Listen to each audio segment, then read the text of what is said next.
semua? Semuanya sehat? Alhamdulillah sehat ya. Oke. Ada yang tidak hadir hari ini? Tidak ada ya, hadir semua. Oke. Oke, baik, sebelum kita mengawali pelajaran kita hari ini, terlebih dahulu kita berdoa. Ketua kelas, silakan memimpin doa. Alhamdulillah. Oke. Minggu lalu kita sudah belajar mengenai konsep mall. Mengenai mall. Ada yang masih ingat apa itu mall? Ya? Ya, silakan. Ya benar ya. Mall itu adalah satuan untuk menyatakan jumlah zat. Ya. Jadi satuan zat itu ada satuannya untuk menyatakan jumlahnya. Ya, sama dengan di minggu lalu kita belajar bahwasanya satu lusin buku itu 12 buah, sama dengan mol itu ada satuannya itu ada. Nah, dan di minggu lalu kita juga belajar mengenai AR dan MR. Ada yang masih ingat apa itu AR dan MR? Ya, silakan. Masa atom relatif. Kalau MR masa molekulatif, ya benar ya, itu kepanjangan daripada AR dan MR. Tapi ada yang tahu Pak pengertian AR dan MR itu sendiri? Masih ingat? Bisa nggak? Iya, jadi AR itu adalah massa satu atom. Kalau MR massa satu molekul. Jadi kalau AR itu digunakan untuk atom dan MR itu digunakan untuk molekul. Oke, di minggu lalu kita juga sudah belajar tentang partikel. Ya, hubungan antara mol dan partikel. Satu atom itu mengandung berapa partikel sih? Hanya masih ingat satu atom itu, misalnya satu atom C mengandung berapa partikel?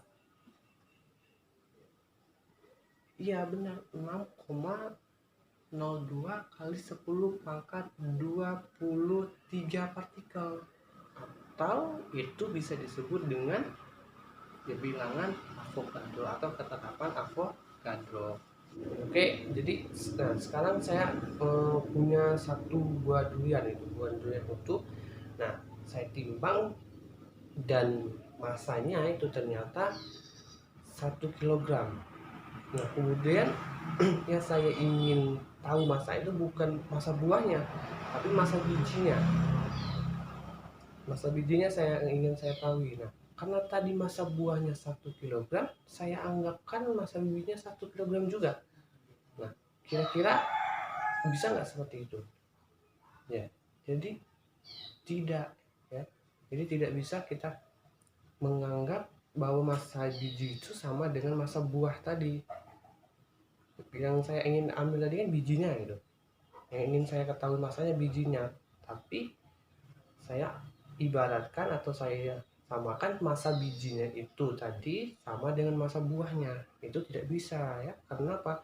Karena di dalam satu buah durian itu ada dagingnya, ada kulitnya. Itu mempengaruhi masa daripada bijinya, dan itu tidak sama masa biji buah tadi dengan satu masa buah durian satu itu. Nah, kemudian saya ini punya satu buah besi, anggap saja ini besi itu ya.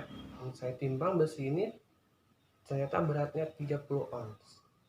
Nah, besi ini tadi tersusun dari apa? Atom penyusun dari besi. Iya benar sekali, jadi atom penyusun besi ini adalah Fe. Nah, jadi saya ingin tahu massa dari atom Fe itu berapa sih? Nah, bisa nggak saya samakan massa atom Fe-nya dengan massa satu besi utuh ini, 30 ons juga massa Fe-nya? Tidak bisa ya, karena kita tidak tahu berapa massa Fe dalam besi ini. Kenapa? Karena berbeda masanya dengan massa satu besi utuh ini. Nah, bagaimana kita menentukan massa Fe ini tadi? Kalau massa biji durian tadi bisa kita kupas duriannya, kemudian kita ambil bijinya, lalu kita timbang bijinya, bisa. Nah, lalu ini massa Fe nya bisa nggak kita ambil Fe nya lalu kita timbang? Tidak bisa ya. Jadi tidak bisa kita langsung timbang Fe. Fe itu apa, gimana bentuknya gitu, bisa nggak kita nimbang? Tidak bisa. Jadi ada ketentuan dan ada cara dalam menentukan massa dari suatu atom atau massa dari suatu molekul itu sendiri, jadi tidak sama. Nah, hari ini kita akan mengupas dan kita akan mengulik bagaimana sih suatu benda yang paling kecil, yaitu kita bisa mengetahui massanya. Nah, itulah yang akan kita pelajari pada hari ini.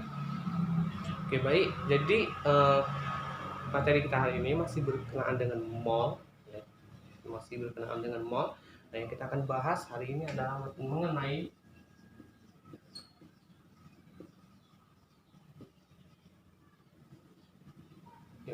adalah massa molar. Apa sih massa molar itu? Ada yang sudah tahu? Jadi kalau dari namanya massa molar, berarti mol itu mempunyai massa. Oke, jadi di sini saya punya 5 buah jeruk dan 5 buah durian. Pertanyaannya adalah, apakah sama massa 5 buah jeruk dengan 5 buah durian? Ada bisa jawab? Ya. Ya, tidak. Ya. Jadi massa 5 buah jeruk ini dengan 5 massa buah durian itu ternyata tidak sama. Setelah ditimbang, massa 5 buah jeruk dan 5 buah durian itu ternyata tidak sama. Nah, kenapa? Kok bisa tidak sama padahal jumlahnya itu sama gitu, sama-sama 5. Apa yang menyebabkan massa kedua ini tidak sama padahal jumlahnya itu sama? Kira-kira kenapa? Ada yang tahu? Iya, karena bentuknya, kemudian ukurannya. Jadi bisa dilihat bahwasanya ukuran durian itu jauh lebih besar daripada ukuran buah jeruk. Jadi otomatis massa buah durian itu lebih besar daripada massa buah jeruk, walaupun jumlahnya adalah sama. Oke, nah jadi sekarang biar lebih mendekatkan lagi ke materi kita hari ini ya. Nah, di sini ada 10 mol atom H, atom hidrogen, dan 10 mol atom C. Nah, kira-kira apakah sama massa atom H dengan atom C? Ada yang tahu? Ya, tidak sama. Balik lagi dengan konsep yang tadi, yang buah durian dengan buah jeruk tadi sama, mereka tidak sama massa antara 10 mol atom C dengan 10 mol atom H. Dia tidak sama. Nah, kenapa tidak sama? Padahal jumlah molnya juga sama gitu. Kira-kira kenapa? Apakah bisa? Kalau tadi buah jeruk dan buah durian tadi karena ukurannya, gitu, ukuran durian lebih besar daripada jeruk. Nah, kemudian atom H dan atom C, bisa nggak kita lihat ukurannya? Ini atom H gitu, ukurannya lebih besar. Atom C ukurannya ternyata lebih kecil. Bisa nggak kita melihat ukuran dari atom H dan atom C? Ya, tidak bisa. Nah, tapi kita tahu bahwasanya semua atom H dan atom C itu tidak sama. Nah, lalu apa yang menyebabkan massa keduanya itu tidak sama? Disinilah akan kita gali bagaimana sih suatu atom itu massanya tidak sama, walaupun molnya kemudian jumlah partikel di dalam itu sama, tetapi massanya itu bisa berbeda. Apa yang menyebabkan massa di antara keduanya itu berbeda? Jadi sekarang jadi minggu lalu kita sudah belajar mengenai jumlah partikel. Kita bisa menentukan jumlah partikel dalam suatu atom. Nah, sekarang kita cari tahu, mungkinkah itu di penyebabnya itu jumlah partikel gitu yang menyebabkan dia itu berbeda. Nah, kita buktikan jumlah partikel. Ada yang masih ingat bagaimana cara menentukan jumlah partikel rumusnya? Ya, silakan. Iya, benar ya. Jadi rumusnya itu X sama dengan N dikali L, di mana N ini adalah jumlah mol dan L di sini adalah bilangan Avogadro. Bilangan Avogadro itu berapa? Tentuannya ya 6,02 kali 10 pangkat min 24. Jadi kita masukkan N di sini adalah 10 mol, dan dikali L nya adalah 10 6,2 kali 10 pangkat min 23 atom, karena di sini yang diketahui adalah atom. Oke, ini jadi berapa untuk jumlah partikelnya? Ya 6,02 dikali 10 pangkat min 24 atom. Nah, untuk 10 mol atom H ternyata jumlah partikelnya 6,02 kali 10 pangkat min 24 atom H. Nah, lalu berapa jumlah partikel dari 10 atom C? Harus kita tentukan, karena kita tadi memungkinkan apakah jumlah partikelnya yang menyebabkan massa mereka berbeda gitu. Nah, kita tentukan juga X sama dengan N kali L. Nah, jadi otomatis di sini sama. Otomatis di sini juga sama hasilnya, karena molnya juga sama dan L-nya di dalam formulanya juga sama. Jadi jumlah partikelnya juga sama, 6,02 kali 10 pangkat 24 atom.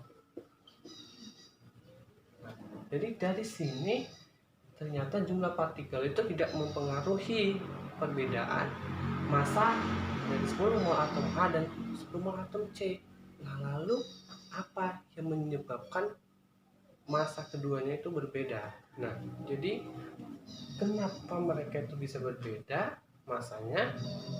Kita lihat lagi tadi bahwasanya 5 buah jeruk tadi tidak sama masanya dengan 5 buah durian. Kenapa? Karena 1 buah durian itu yang memang tidak sama dengan 1 buah jeruk. Jadi 5 buah durian dengan 5 buah jeruk otomatis tidak sama. Nah, jadi di sini juga sama kasusnya dengan itu.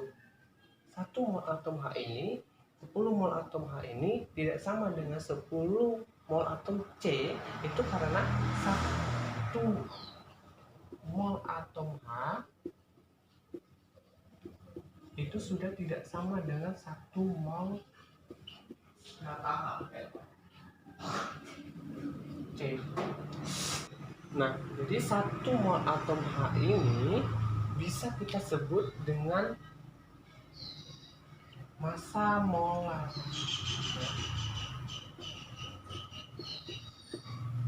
Ini juga 1 mol atom C itu bisa kita sebut dengan massa molar.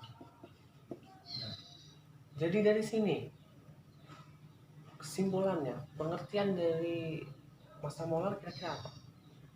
Ada yang bisa menyimpulkan? Oke, ya silakan. Iya, benar sekali. Jadi massa molar itu adalah massa 1 mol zat. Jadi massa molar itu adalah massa 1 mol zat. Dan zatnya ini bisa berupa atom dan bisa juga berupa molekul. Nah, dari sini 1 mol atom H ini bisa disebut dengan massa molar. Sama dengan 1 mol atom C bisa disebut sebagai massa molar. Nah, lalu bagaimana cara kita menentukan massa molar dari 1 mol atom H ini? Bagaimana caranya? Nah, di sini ada 1 mol atom C itu sama dengan 12 gram atom C12. Ini sudah kita pelajari ya di minggu lalu, bahwasanya setiap 1 mol atom C itu mengandung 12 gram atom karbon. Jadi itu makna. Atau untuk membentuk 1 mol atom karbon itu diperlukan 12 gram atom karbon. Nah, jadi dari sini kita juga bisa menentukan massa molarnya. Massa molar.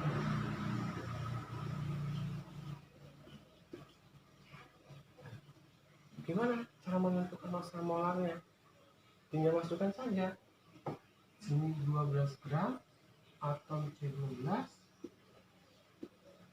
dibagi dengan berapa mol? 1 mol atom C12. Sini berapa? 12. Lalu satuannya apa? Satuannya adalah gram per mol. Gram per. Nah, jadi ternyata untuk menentukan massa molar suatu zat, baik itu dia berupa AR atau MR, baik dia berupa atom atau molekul, ternyata sama dengan menentukan AR atau MR. Dari sini kita bisa buktikan. Nah, lalu apa bedanya dengan AR, MR dengan massa molar? Lalu apa bedanya antara massa molar dengan AR dan MR dan dengan massa? Nah, kita harus tahu bedanya apa itu walaupun nilainya sama. Jadi penulisannya nanti kita harus tahu bedanya. Oh, ini massa molar. Oh, ini hanya AR atau MR saja. Dari mana bedanya? Kalau dilihat dari tadi, ada yang bisa jawab? Ya, silakan. Iya, bedanya dari satuannya ini membedakannya antara AR dan MR. Massa dan massa molar itu yang membedakan tuh satuannya. Nah, kalau AR atau MR tadi satuannya apa? SMA, satuan massa atom. Nah, kalau massa saja satuannya apa? Gram. Kalau massa molar satuannya adalah gram per mol. Jadi harus bisa membedakan ya, walaupun nilainya ini sama-sama 12 ya, AL dari atom C 12, massa molarnya 12, tapi beda karena satuannya itu berbeda gitu. Oke, baik ya, jadi sudah memahami, sudah paham, sudah mengerti bagaimana cara menentukan massa molar dari suatu atom ataupun molekul. Nah, sekarang kita cari apa sih hubungannya antara massa dengan mol. Jadi hubungan mol dan massa. Nah, tadi sudah kita ketahui bahwasannya setiap satuan lambang itu sudah kita ketahui ya. Jadi untuk mol tadi kan M, massa molar, nah sini M, sini M. Oke, nah dari formula ini sudah kelihatan bahwasanya ada hubungan antara mol dengan massa. Ya, nah, tadi kita membahas mengenai massa molar, jadi kita cari hubungannya. Apa sih hubungan antara mol dan massa? Nah, sekarang kita lihat dari pernyataan ini bisa kita cari baik itu untuk mencari molnya ataupun massanya ataupun massa molarnya. Bisa kita otak-atik ini, rumus ini bisa kita otak-atik dan bisa kita temukan suatu formula lain. Jadi misal kita ingin mencari M-nya, maka rumusnya adalah M dikali dengan N mol. Nah, M ini bisa berupa AL, ini bisa berupa AL atau bisa berupa MR. Nah, jadi bisa kita tulis persamaannya sama juga dengan N dikali AL atau N dikali MR. Nah, itu formulanya ya, untuk mencari massa 1 mol. Oke, untuk lebih memahami kita langsung ke contoh soal saja ya. Nah, oke, jadi di sini ada yang pertama, hitunglah massa dari 2 mol atom Na dan yang kedua 0,5 mol CaCO3. Di sini sudah ada keterangan AR dari setiap atomnya. Nah, jadi untuk yang pertama atau yang A ini bisa kita jawab 2 mol atom Na itu kita buat diketahuinya, berarti N itu berapa? 2 mol. Nah, Lalu kita buat di sini apa diketahuinya? Atom. Berarti kita memakai AR. Di sini AR. ARNA. Jadi ini kita tulis ARNA. Berapa ARNA? 23. Nah, jadi bisa kita masukkan formulanya. Karena ini memakai AR, maka untuk mencari masanya adalah N sama dengan N dikali dengan NN sama dengan N dikali dengan AR. Maka N adalah 2 mol dan Na di sini 23 gram per mol.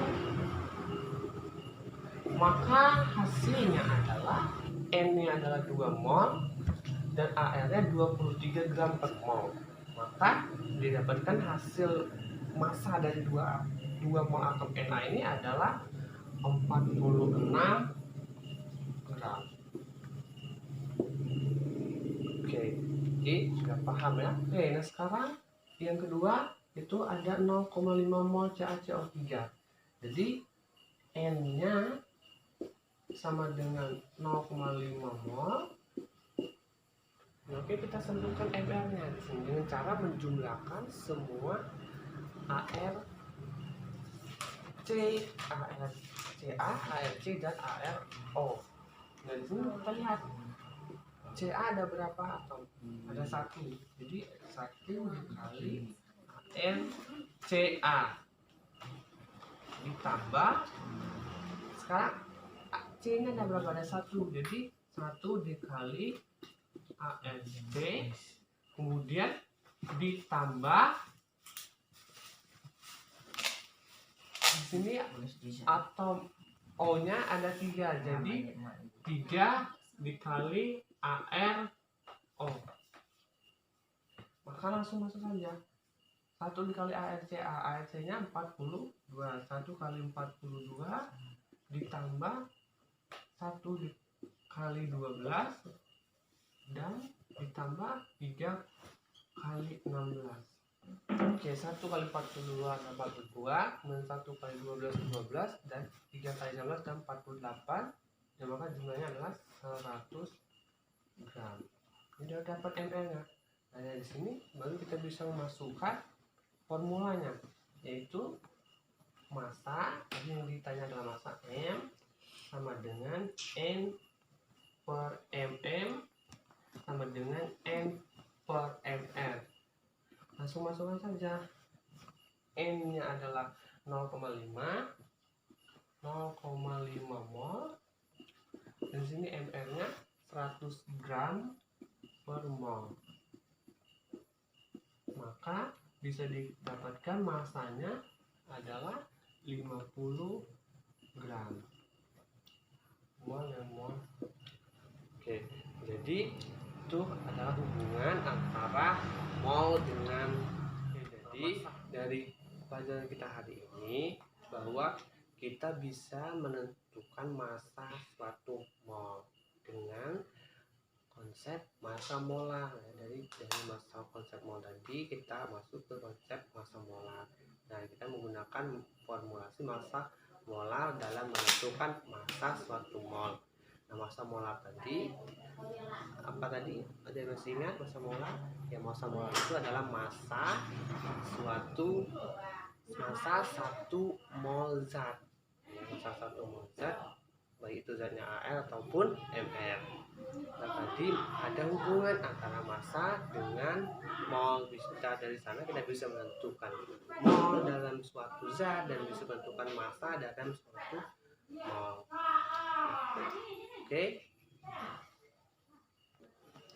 Oke, Bapak cukupkan materi pada hari ini. Semoga yang telah kita pelajari bisa akan pahami. Bapak akhiri. Assalamualaikum warahmatullahi wabarakatuh.